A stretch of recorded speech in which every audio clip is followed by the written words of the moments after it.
they would not have qualified for a test. Reaction to the Supreme Court? Do you have a reaction to the Supreme Court rulings today, Mr. President? Well, the rulings were basically starting all over again, sending everything back down to the lower courts, and you start all over again. And so from a certain point, I'm satisfied. From another point, I'm not satisfied because, frankly, this is a political witch hunt, the likes of which nobody's ever seen before. It's a pure witch hunt. It's a hoax, just like the Mueller investigation was a hoax that I won. And this is another hoax. This is purely political. I win at the federal level, and we won very decisively, and so they send it into New York. And you know what's going on in New York. Everyone's leaving. It's turned out to be a hellhole, and they better do something about it because people are leaving New York. But this is a political witch hunt. It just continues. It's been from before I got here, when Obama and Biden and everybody else was spying on my campaign illegally. They were illegally spying on my campaign. And it's a very grave crime. It's the biggest political crime in the history of our country. And I want to thank the Hispanic Americans for being with me. You're great people. Thank you very much. Caitlin, what about Justice Kavanaugh? Let's go. Caitlin, we're done. Let's go. Any comment? Let's go. Keep going. Let's.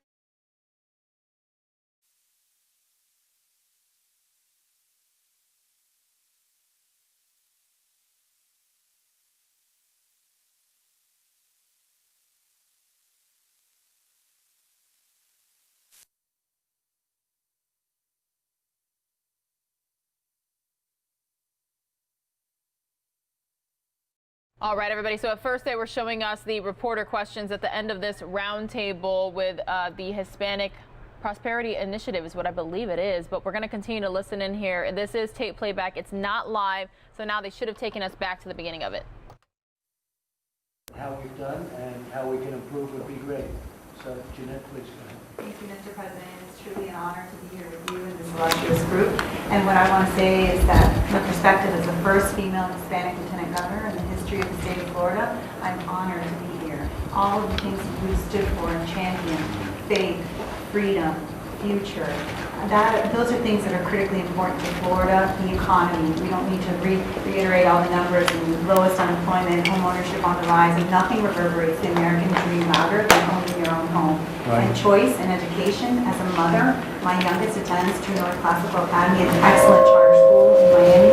I can tell you that those policies make a difference. They make a difference to a young man, Orlando Rivera, that had to put his dream on hold, and yet he was able to avail himself of a scholarship and make that dream a reality. And those are stories, Mr. President, of people not only that support you, that are going to continue to support you, and I stand ready to support you as well. Thank you, Jeanette. Thank you. Please.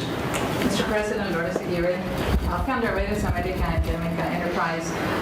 Not only are we thankful for your leadership with the Hispanic community that you impacted in such an amazing way the last few years, but the Hispanic faith leadership also surrounds you and not only believes in you, but will deliver for you your re-election, because we understand that you are the beacon of hope for the Hispanic community. We will rebuild America with you, and we will make America great again. As you did for our community, we will be there at your side to do the same for you. That's very nice. Thank you very much. We're very proud of the Hispanic community. Steve, please.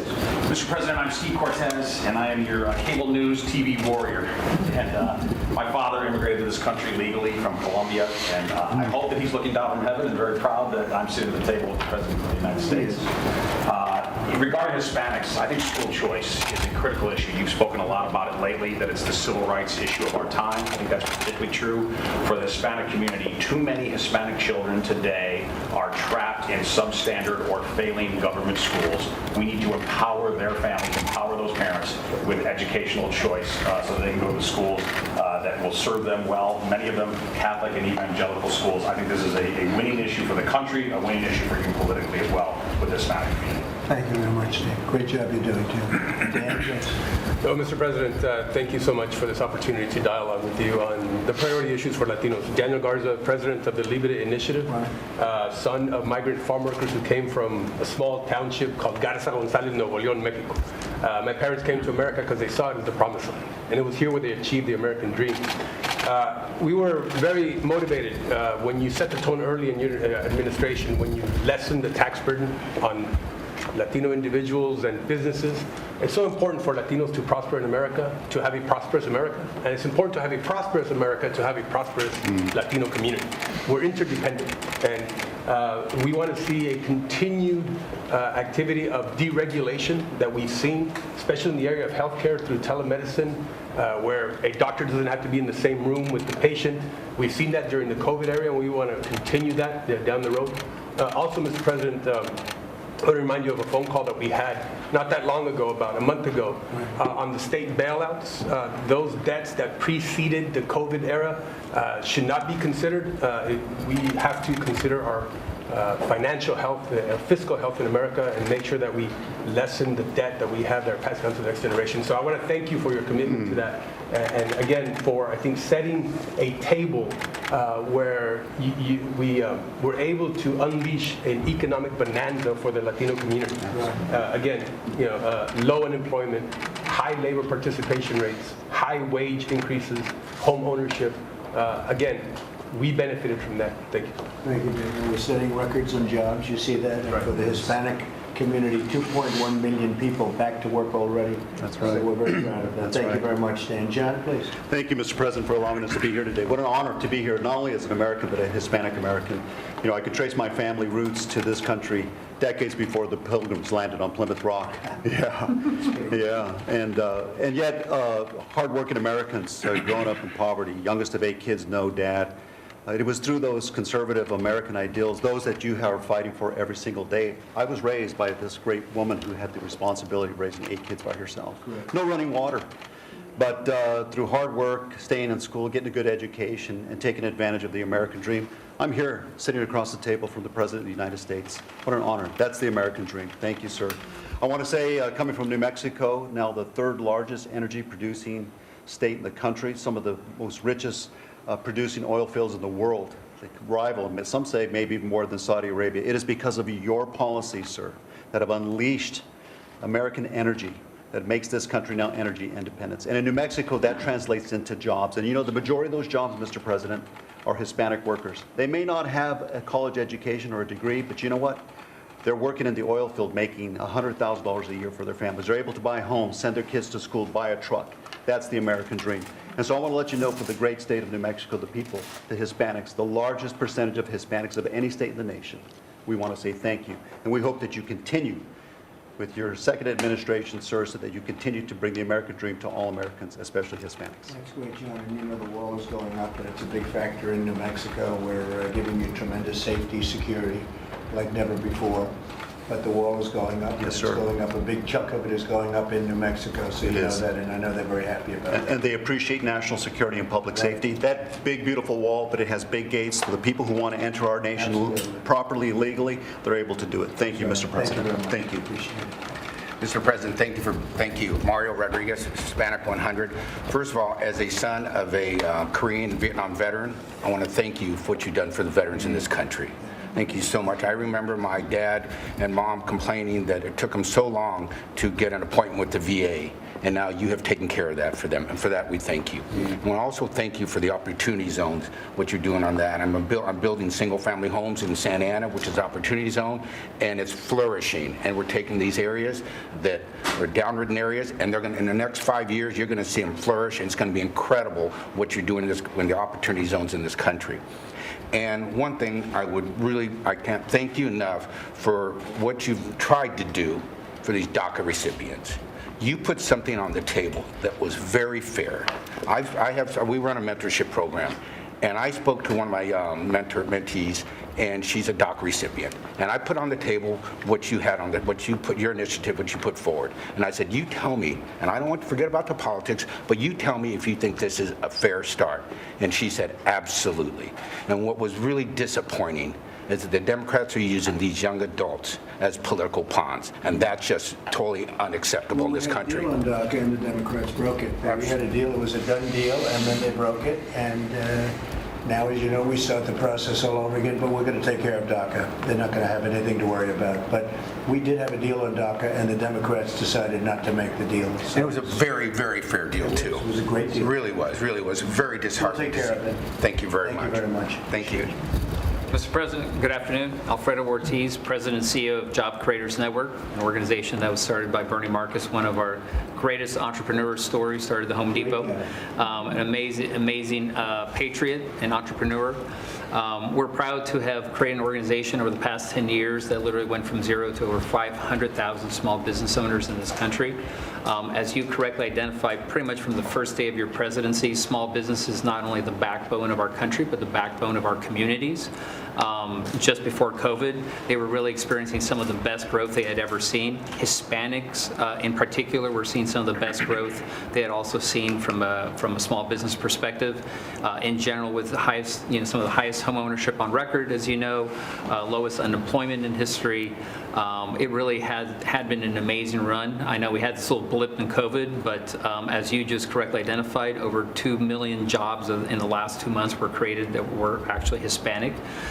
And so we're very excited. I'm very excited to be here also from a personal perspective. I am the son of, I am a proud American of Mexican descent. I'm the son of 2 immigrants. My dad was a tailor. My mom was a housekeeper. So to go from literally picking trash and cleaning toilets to sitting here having this conversation with you, only in this country could this happen. So I'm proud to be here. Well, we had a great gentleman here yesterday, you know that, right? The President of Mexico. And we had a tremendous dialogue going.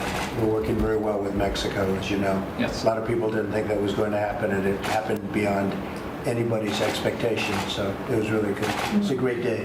Thank you. Brooke, would you like to say something? Well, thank you. It just strikes me, Steve talked about school choice, Daniel talked about deregulation, John talked about the energy independence, Mario talked about opportunity zones. You just finished talking about jobs. This is what you're fighting for. This is your vision, and to have seen it executed and implemented and the results over the last 3.5 years is really remarkable. So thank you all for being here and for being such warriors for the cause of liberty. Thank you for your leadership. Thank you very much. Hello, Mr. President. My name is Eduardo Verasteri. I am an actor and a filmmaker. I am from Mexico, but I work in both Mexico and United States. So I produce films, and our mission is to make films that hopefully not only will entertain, but hopefully will make a difference in people's lives, because we know how media influence how people think. Thank you for your leadership in defending the unborn. As you know, Mexicans, the majority of Mexicans support the right to life. And thank you for defending life in America and in Latin America. Without a doubt, you are the best, the greatest pro-life president in the history of the United States. Thank you for that. Thank you for your leadership in the USMCA. I'm from Mexico, so I was very proud to what happened last night, and I'm it's a win-win for Mexico and the United States, but I'm convinced that very soon, Mexico will be the #1 partner trading of the United States. God bless you, and let's make Mexico, America, and Mexico great together. That's happening. God bless you. Thank you. Great job. Thank you. Thank you, Mr. President. Mr. President, what can I tell you? I'm so blessed to be here in the most prosperous country in the world, the greatest country in the world, and we're so blessed to have you as our leader as we continue to build this country and continue to make it the most prosperous nation in the world. I'm Bob Unanue, 3rd generation. I'm CEO and president of Boyer Foods Inc., a multi-billion-dollar company with facilities all over the United States, the Caribbean, and Spain. We have about 4,500 employees. We call La Gran Familia Goya, the great Goya family. And these people, we haven't been back to work because we never stopped.